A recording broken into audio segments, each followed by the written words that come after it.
Yamang ako'y siyang haring inihalal.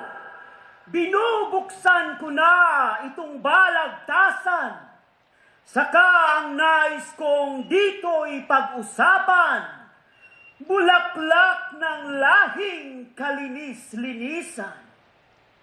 Tinatawagan ko ang mga makata na sadyang kilabot sa gawang pagtula.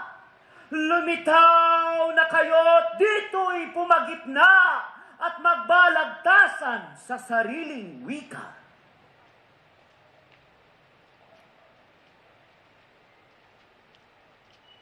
Sa isang malungkot at ulilang hardin, ang binhi ng isang halamay sumupling sa butas ng bakod ng tahanan namin, ay kasabay akong isinisilang din.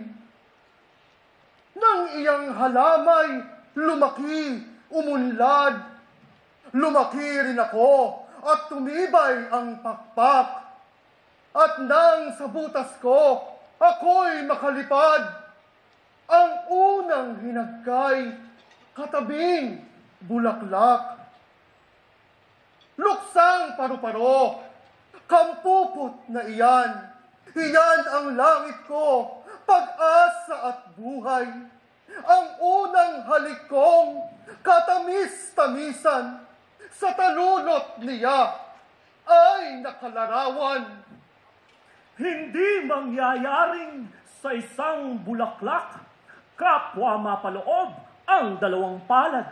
Kung ikaw at ako'y kanyang tinatanggap, nagkasagi sana ang kanilang pakpak.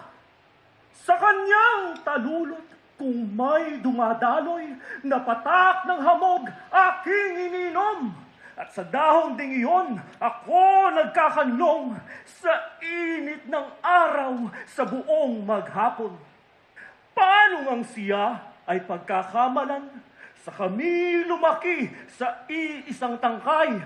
Kaya nga kung ako sa kanya nabuhay, ibig ko rin namang sa kanya mamatay.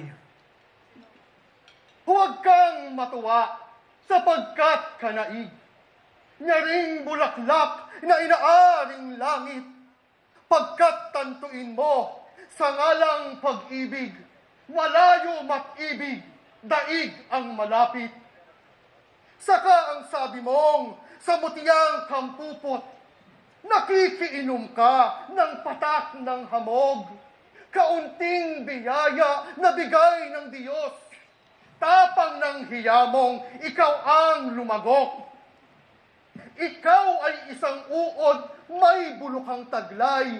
Sa isang bulaklak, lasot kamatayan. At akong bubuyog, ang dala ko'y buhay. Bulong ng hiningang katamis-tamisan. Akong malapit na'y napipintasan mo. Ikaw na malayo naman kaya'y paano? Dalaw ka ng dalaw, di mo naiino. Ay, ubos na pala ang tamis sa bao. Hindi ka humahalik sa mga bulaklak. Talbos ng kamote ang siyamong niyag. Ang mga bintana'y iyong binubutas. Doon ang bahay mo, bubuyog na sukab.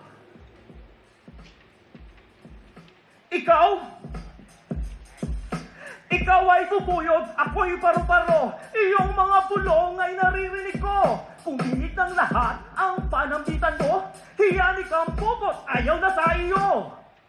Lilipad-lipad ka na payaot dito, pasagilang dingit at patanaw tao. Pagligaw matandang sa panahong ito, pagtatawanan ka ng liligawan mo. Ika'y paru-paro, ako ay bubuyog nilalang ka sa tangkay. Ako ay sa bakod, ngunit sa ang panig nitong santinukob, nakakatuwaan ang panis mong uod. Sa taglay kong bulo, nilaso na kita. Pagkat ika'y taksil, aking sikam pupot, siya'y bulaklak ko sa tabi ng bakod. Bulaklak na siya't, ako'y kanyang uod. Tigil na bubuyog! Tigil paru-paro! Inyo nang wakasan yang pagtatalo! Yamang di malaman ng may-ari nito, kampupot na iyay, paghatian ninyo.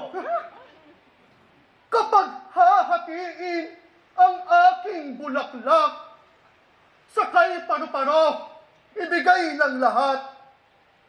Ibig ko pang ako'y magtiis ng hirap, kaysa ang talunot, niya ang malagas.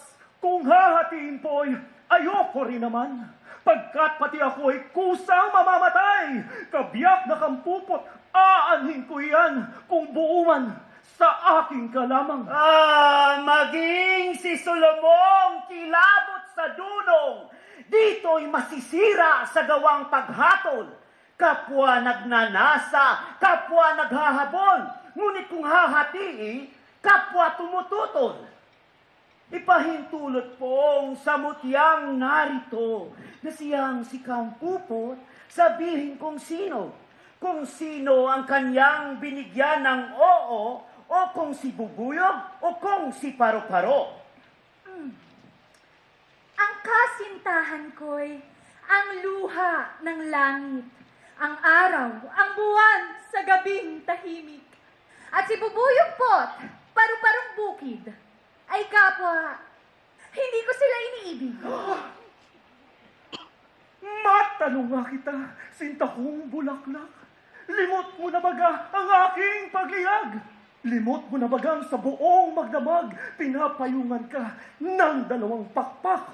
Tila nga, sa akin mayroong. Sa hamog ng gabi ay may nagkakanlong. Ngunit akala ko'y dahon lang ng kahoy at di inakala na sino man yaon. At ako ba, mutiya, hindi mo nabatid ang mga bulungkot, daing ng pag-ibig. Ang aking bangsa mo at mga pagdinig na bulong sa iyo, di mo ba narinig? Tila nga, ako'y may napansin, daingat pa naghoy na kung saan galing. Ngunit akala ko'y paspas lang ng hangin at di inakala na sino man alin. Ang isang ligaya tali ang kasunod, makapitong lumbay o hanggang matapo. Sino na patunayan niya oong kawikaan na ang paglililoy nasa kagandahan? Ang isang sanglang na iwan sa akin. Ay di mananakaw magpahanggang libing. Ang hatol kong ito sa 2 hibang na baliw ng hindi kinapabaliwan. Yamang ang panahon ay inyong nang sinayang, kaya't nararapat na maparusahan. Mga minamahal at sinisinta naming bayan, ngayoy tapos na itong balagtasan. Kung nais ninyong sila ay hatulan, hatulan na ninyo pagdating ng bahay.